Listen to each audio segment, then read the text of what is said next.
nosso objetivo aqui é falar das coisas de Deus. E a palavra de Deus, ela é a fonte da fé verdadeira. A fé vem de ouvir e ouvir a palavra de Deus. E às vezes a gente corre o risco de tratar a fé e as coisas de Deus como se fosse mera fuga para as coisas. E muitas vezes essa fuga ela é meio irresponsável e irreal. E a própria Bíblia admite isso. Na Bíblia tem um livro chamado Eclesiastes, que o autor do texto é Salomão, filho do rei Davi, que a Bíblia trata ele como o homem mais sábio que existiu no seu tempo. E é impressionante olhar para os textos de Salomão, que a gente encontra sabedoria, mas nem sempre ele acerta, nem sempre o texto está falando de fé, embora ele seja sábio. Então a gente vai ler primeiro um texto que fala sobre a sabedoria, um texto que é inspirado por Deus, mas é um texto inconclusivo, porque necessariamente ele vai apontar para uma outra solução, um outro caminho. Olha só, Eclesiastes capítulo 4, a partir do verso 1, nós vamos ler os 3 primeiros versos. Se quiser fazer a projeção, é na ARA. Legal, a NVI é essa aí. Vamos na NVI mesmo. Então, palavras de Salomão, o sábio. Observei ainda toda a opressão que ocorre debaixo do sol. Vi as lágrimas dos oprimidos, Salomão falando, e ninguém para consolá-los. Os opressores são poderosos e suas vítimas indefesas. Verso 2. Concluí, portanto, que os mortos são mais felizes que os vivos. Verso 3. Mais felizes que todos, porém, são os que ainda não nasceram, pois não viram o mal que se faz debaixo do sol. É impressionante, isso aqui é Bíblia, é palavra de Deus, altamente pessimista. Salomão, o sábio, muito sábio, abençoado por Deus, e esse texto é inspirado por Deus, então, em outras palavras, a gente pode dizer, afirmar o seguinte: Deus está dizendo, pois é, Salomão, você tem razão. Salomão está dizendo que, debaixo do sol, as pessoas que choram, os oprimidos, não têm consolação. E é tudo tão desolador que as pessoas que já morreram são mais felizes, e mais felizes ainda do que as que já morreram são as que sequer nasceram. Salomão está dizendo, essa vida não faz sentido.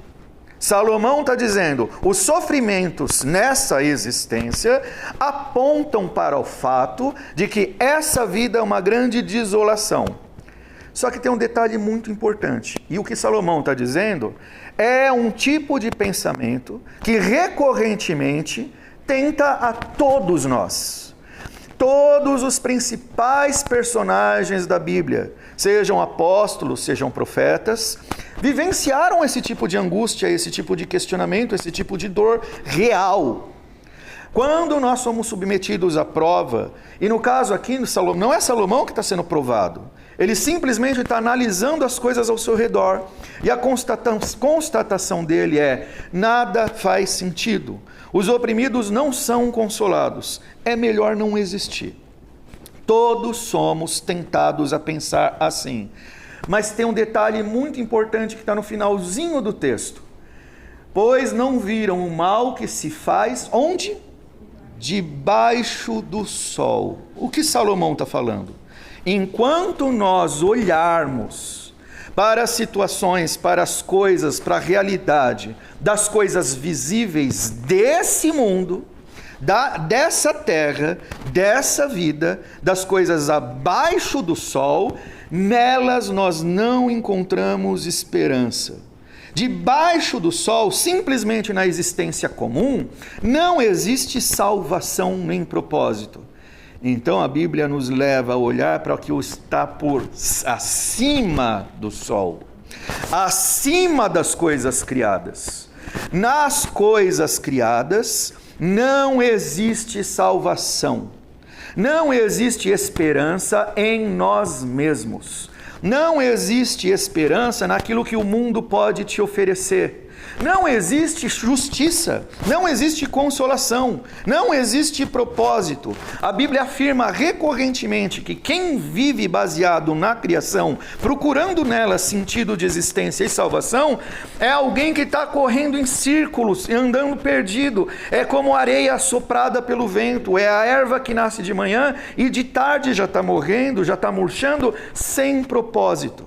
Até houve beleza enquanto ela viveu, mas no entardecer ela murcha e tudo acaba.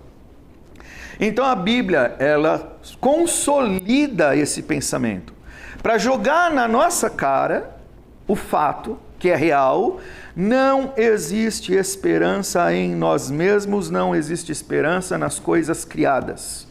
Não existe esperança, nem socorro, nem justiça. Então nós estamos perdidos enquanto os nossos olhos estiverem focados nas coisas que são feitas debaixo do sol, nessa criação e nesse mundo. E aí vem a verdadeira esperança. Nós temos que olhar para o que está acima de tudo. Então, Hebreus 12... a gente vai ler do verso 1 até o verso 3. A gente vai ler então o texto, vou ler aqui também nessa versão NVI, para a gente ler o mesmo texto. Agora é uma outra realidade. Salomão falou sobre aquilo mais ou menos 950 mil anos antes de Jesus vir, até que o Senhor Jesus Cristo veio. Aquele que é o Criador de todas as coisas, que está acima das coisas criadas, está acima do sol. O sol aqui é um paradigma, é o lugar mais alto do que Salomão podia compreender a respeito das coisas que foram criadas. Mas o que está além disso? Então alguém veio do além, por detrás de todo esse cenário. Alguém que não é a criação, alguém que é o Criador. E esse texto se refere a isso, Hebreus 12, 1. Portanto, uma vez que estamos rodeados de tão grande multidão de testemunhas, pausa, do que é que o autor de Hebreus no começo está falando? A gente está lendo o comecinho do capítulo 12 de Hebreus. No capítulo 11, ele está falando dessa multidão de testemunhas. De quem ele está falando? Das pessoas que ao longo de toda a história da fé, no Antigo Testamento, antes de Jesus Cristo vir, viveram pela fé.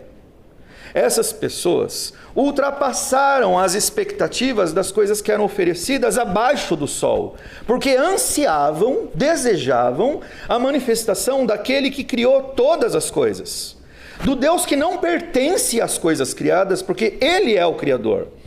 E essas pessoas viveram as suas vidas dedicadas nessa expectativa, nessa fé, amando a Deus e desejando a Ele. Algumas delas obtiveram os resultados da sua fé, mas a lista do texto diz que a maioria deles não obtiveram. Morreram sem ver a expectativa da sua fé se realizando. Então, essa é a multidão de testemunhas de fé.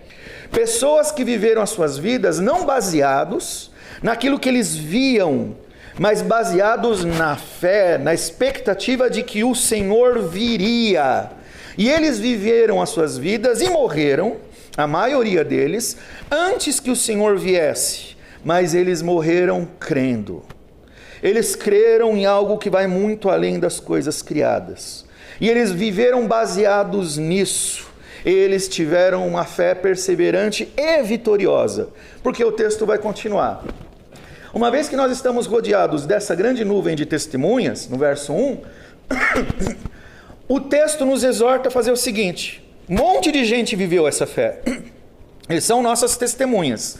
Portanto, livremo-nos de todo o peso que nos torna vagarosos e do pecado que nos atrapalha, que nos aprisiona.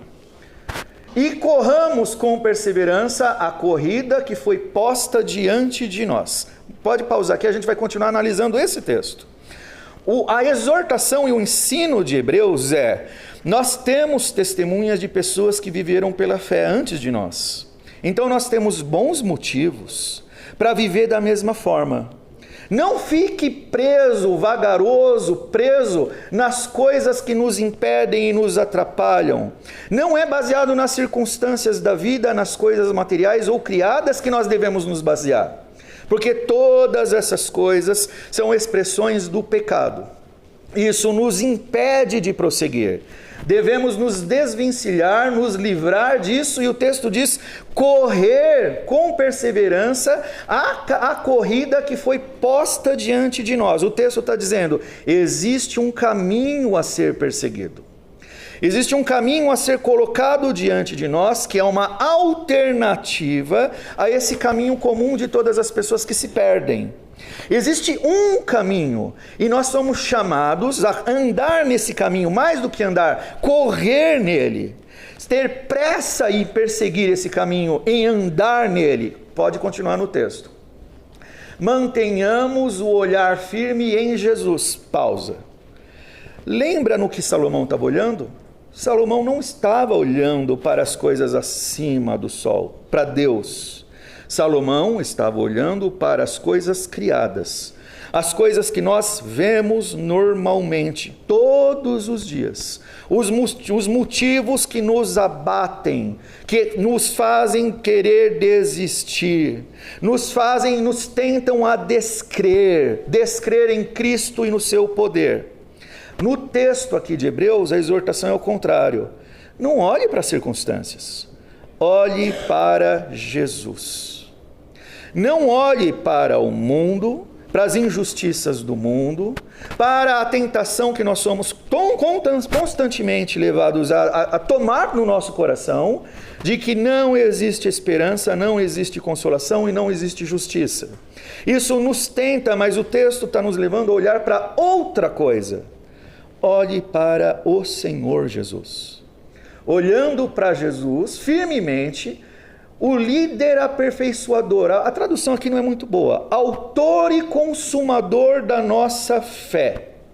Então ele é aquele que primeiro exerceu, e é aquele que infunde, que coloca no nosso coração e na nossa consciência a fé verdadeira. É a fé que é baseada não nas coisas mundanas e dessa vida que nós vemos. É a fé baseada no olhar para Jesus. Só que como que se vê Jesus? Jesus não pode ser visto aqui. Para olhar para Jesus, eu tenho que entender quem é Ele. O que significa olhar para Jesus? O final do verso, até o verso 3, explica resumidamente o que é isso. Como nós olhamos para Jesus? Então ele é o líder e aperfeiçoador da nossa fé, ou autor e consumador da fé, por causa, e aí explica, por causa da alegria que o esperava, que estava proposta, ele suportou a cruz sem se importar com a vergonha, com a ignomínia, com o desprezo. Agora, ele está sentado no lugar de honra à direita de Deus. Isso aqui, a partir da palavra fé até o final, é um resumo da obra realizada por Jesus. Olhar para Jesus, então, é entender o que ele fez e quem ele é. Quem é Jesus? Jesus é o próprio Deus, Criador de todas as coisas. João capítulo 1 ensina sobre isso.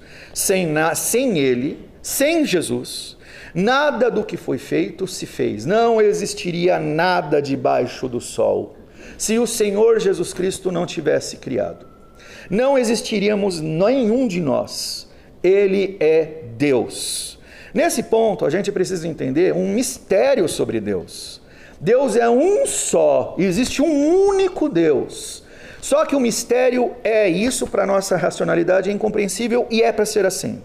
Ele subsiste em 3 pessoas: Deus o Pai, Deus o Filho e Deus o Espírito Santo. Deus, a Trindade, nos criou e criou todas as coisas. Portanto, Jesus é Criador. Só que nós pecamos. E por termos pecado, e nós somos a cabeça dessa criação, de tudo que existe debaixo do sol, por termos pecado, toda a criação foi amaldiçoada sob o pecado. A corrupção entrou no mundo, a morte entrou no mundo, os nossos corpos adoecem, nós estamos sujeitos às maldições e à corrupção do pecado. Só que Deus ama a sua criação e Deus não ficou inerte diante da nossa perdição. Então Deus Pai, Filho e Espírito, as três pessoas da Trindade, Ele não os consultou, fizeram entre si um pacto de salvação, em que Deus Pai ordenou o Filho, e o Filho obedeceu às ordens do Deus Pai, em se fazer homem. Então Deus glorioso, Criador de todas as coisas, fez de si mesmo um homem, reduziu-se à mesma natureza que nós, ele se esvaziou de todas as prerrogativas de ser Deus, e aí então Jesus Cristo é um outro mistério a respeito da pessoa de Deus. Ele é ao mesmo tempo, tem duas naturezas, ele é Deus e ele é homem. Coisa que é impossível de ser realizada a não ser por obra milagrosa de Deus. Portanto, o maior milagre que já aconteceu em toda a história foi o fato de Deus descer a esse mundo na pessoa do seu Filho Jesus Cristo. E Ele fez isso para salvar pecadores que estavam perdidos. Perdidos no fato de que debaixo do sol não existia justiça, esperança nem salvação. Então alguém que estava acima da criação, desceu até a criação, se sujeitou à criação, fez de si mesmo um homem, para levar pessoas para Deus, para colocá-las diante daquele que está acima do sol, acima da criação. É uma transcendência. Deus de cima desceu ao mundo. É o maior ato de Deus que poderia acontecer a nosso favor e por amor de nós.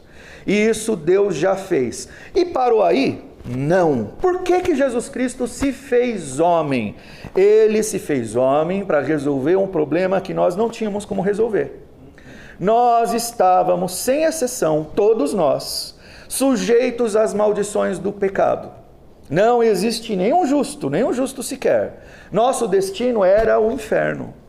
Mais do que os sofrimentos nessa vida, pior do que a desolação apontada por Salomão. Nosso destino era a total perdição.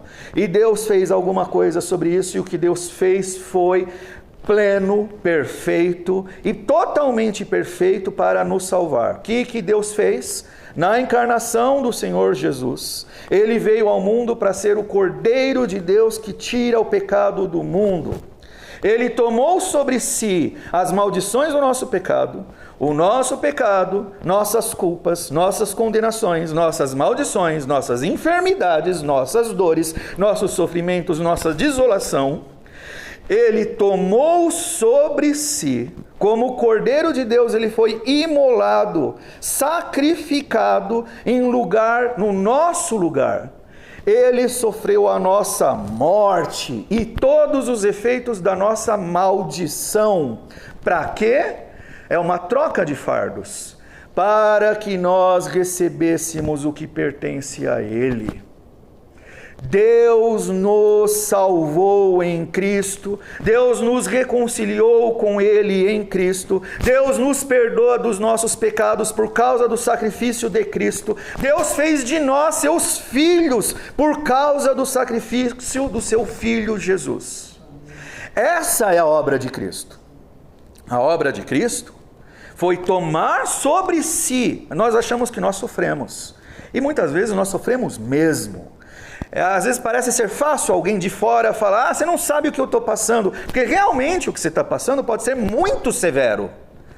Mas o que Cristo sofreu foi o teu inferno e o meu inferno, e as nossas dores, todas elas somadas, e todas as nossas maldições. E agora volta para o texto. Ele suportou a cruz por amor de nós. E Ele fez isso em troca da alegria que estava proposta. Ele tinha a alegria de ser Filho de Deus na eternidade com o Pai, na glória eterna. Ele não tinha obrigação nenhuma de nos salvar, Ele fez isso por amor. Ele, em troca da nossa salvação, tomou sobre si as dores e as maldições do nosso pecado. Ele abriu mão da alegria que ele tinha proposta de ser Deus na sua glória por toda a eternidade, para suportar a soma de todas as nossas dores e angústias na cruz. E ele fez isso não fazendo caso da ignomínia. Ignomínia aqui é desprezo, é vergonha, é ofensa. Por quê? Porque quando o Senhor Jesus estava na cruz, ele sofreu as maldições do pecado. Não existe ninguém que sofreu tamanha injustiça e desprezo e foi tão escorraçado, vilipendiado, amaldiçoado quanto o Senhor Jesus. Salomão falou: não existe justiça embaixo do céu. O Senhor Jesus Cristo sofreu a injustiça extrema debaixo do sol, naquela cruz, para que nós fôssemos justificados pela fé.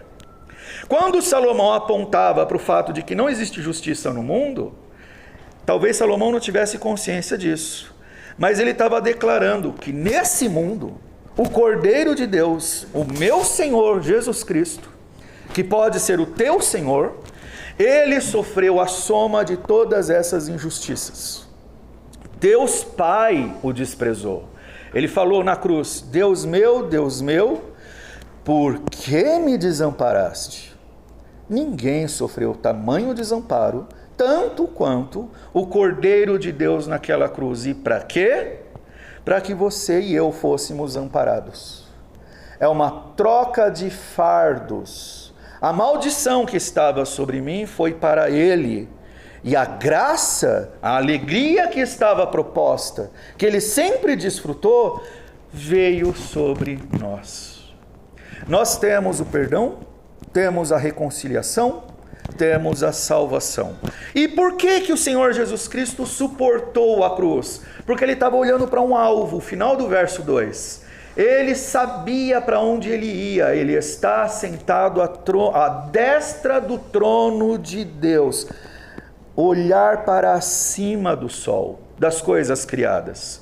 O Senhor Jesus suportou tamanho sofrimento e tamanho desprezo porque ele tinha um alvo. Ele sabia o que ele estava fazendo. Ele sabia que ele estava comprando pecadores com o seu sangue, e que o destino tanto dele como desses pecadores que agora são salvos é estar à destra de Deus, à destra do seu trono. Um dia o Senhor Jesus Cristo nos levará para a sua presença gloriosa, acima dos sofrimentos dessa vida. Essa é uma promessa. O Senhor Jesus, pode ir para o verso seguinte, verso 3. Então o texto diz: considerai, pois, atentamente, com atenção, presta atenção no que Jesus fez. Aquele que suportou tamanha oposição de pecadores, Jesus suportou isso, contra si mesmo, todos nós o desprezamos, todos nós os ofendemos com os nossos pecados. Ele fez considerar isso para que não vos fatigueis desmaiando em vossa alma. Então o texto nos exorta: considera o que Jesus fez, porque se nós não olharmos para Jesus, nós vamos desmaiar na nossa alma, nós vamos nos fatigar, nos cansar, desistir, nós vamos chegar à mesma conclusão de Salomão. Nada faz sentido. Sem Jesus, nada faz sentido. O apóstolo Paulo chega a dizer em Coríntios capítulo 15, que se o Senhor Jesus não ressuscitasse, se não houvesse ressurreição dos mortos, a nossa fé é vã. O Senhor Jesus foi morto na cruz, mas ele não continuou morto. Ele ressuscitou. Ele venceu a morte, ele venceu o pecado, ele venceu o inferno. Todas as pessoas, sem exceção, vão ressuscitar. Essa vida, ela cumpre, enquanto nós estivermos nesse plano da criação, ela está dentro das descrições de Salomão. Mas o Senhor Jesus e o Evangelho nos despertam para o fato de que isso não é tudo. O nosso fim não é simplesmente quando nós paramos de respirar. Um dia, todos ressuscitaremos e compareceremos diante do juízo do Senhor. Uns para receberem a condenação, justa condenação, porque desprezaram o que o Senhor Jesus Cristo fez. Outros aqueles que creram, que não desmaiaram na sua alma, não se perderam nos seus pensamentos ruins, antes continuaram olhando para o Senhor Jesus, esses receberão as glórias que pertencem ao nosso Salvador. Esse é o destino de todos os crentes. Finalmente, todos nós seremos plenamente curados. Finalmente, não vai ter mais dor, nem choro, nem lamento, nem tristeza. O Senhor curará a todos, plenamente e eternamente. Mas esse é um prêmio para aqueles que perseveram na fé, que creem no Senhor e olham para Ele. Considera o que o Senhor Jesus Cristo fez. Porque Ele sabia o que esperava, Ele foi fiel até a morte e morte de cruz. E esse é o desafio que nós recebemos. O que o Senhor Jesus Cristo tem para os seus é uma glória imensurável, que nós não merecemos, porque nós somos pecadores, mas que está diante de nós por meio da fé dEle. Então isso deve nortear a nossa vida, fazer com que seja possível suportar as provações dessa nossa vida e dessa nossa existência, porque nós sabemos que em Cristo nós não estamos sozinhos, nós estamos num rochedo inabalável, existe um destino glorioso nos esperando, e por causa disso eu posso todas as coisas naquele que me fortalece. O Senhor é a nossa força, Ele é a nossa fortaleza, Ele é a nossa consolação real. Não vem do mundo, vem do Senhor. É dEle que vem o amparo, é dEle que vem o amor, as consolações, na nossa verdadeira salvação. Só que nós somos tentados a não olhar para o Senhor, por várias circunstâncias da vida. Salomão disse isso. Eu estou doente, estou no hospital, isso é sofrimento. O Senhor não desconsidera isso, mas Ele nos faz olhar para o verdadeiro alvo que nos fortalece. E não existe outra esperança além dessa. Então, a gente sabe que Deus é poderoso para salvar, Deus é poderoso também para curar, para consolar, para mudar os destinos. Nós estamos diante dEle. Eu não posso curar ninguém. Muito falso pastor, falso picareta, você sabe disso, promete coisas que não pode fazer. O que nós podemos fazer é colocar você diante do Senhor. Está aqui o Senhor Jesus. Ele é visto pela palavra dele. Ele é conhecido por aquilo que a Bíblia diz a respeito dele. Eis o caminho, segue por ele. Creia no Senhor. Clame ao Senhor, todo aquele que o invocar será salvo, mas é entre você e o Senhor. O nosso trabalho consiste em colocar você diante do Senhor e atestar como uma das várias testemunhas. Essa fé vale a pena, é o único caminho possível de salvação. Aquela nuvem de testemunhas, muitas pessoas, se você ler o texto em Hebreus 11, você vai ver que muitos deles não alcançaram o que desejavam, porque morreram antes da vinda do Senhor. Muitos de nós vão ter semelhante destino, mas um dia o Senhor voltará, e todo aquele que nele creu está salvo. Não existe lugar mais seguro do que estar em Cristo. E é isso que eu gostaria de compartilhar com vocês. A sua vida não acabou. Não interessa se a sua vida nesse momento está um caco, toda despedaçada, seu coração angustiado. O nosso Senhor é especialista em tratar com pessoas assim. E Ele não lança fora ninguém que vai até Ele. Vamos terminar aqui?